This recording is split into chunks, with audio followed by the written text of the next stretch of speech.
বলতে চেয়েছে এই এলাকার মানুষের যে আস্থা বিশ্বাস থেকে আপনাকে নির্বাচিত হতে সেই আস্থা যেন বিফল না হয়।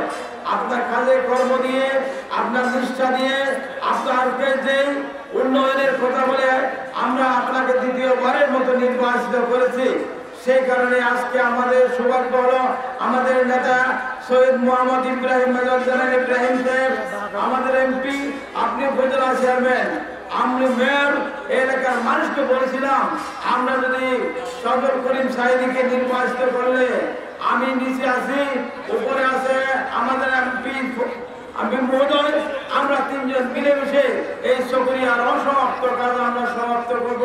বাংলাদেশের প্রধানমন্ত্রী আমাদের নেত্রীর কাছে আমাদের আস্থা বিশ্বাস আছে। আপনারা যারা পৌরসভার নাগরিক, পৌরসভায় বাংলাদেশের প্রধানমন্ত্রী আমাকে যে কথা বলে আপনারা নির্বাচিত করেছিলেন, আমি চেষ্টা করেছি এলাকার উন্নয়ন, পৌরসভার উন্নয়ন করার জন্য। এখন আমার মামা ফজল করিম সাহেবী এমপি সাহেবকে নিয়ে চকরিয়া উপজেলার যে সমস্ত অসমাপ্ত কাজ আছে আমরা পালাক্রমে সেই অসমাপ্ত কাজগুলি আমরা সমাপ্ত করব। আমরা বক্তৃতা দীর্ঘায়িত করব না। ভাই বন্ধুরা, আপনাদের আশায় নিরাশ হবে না।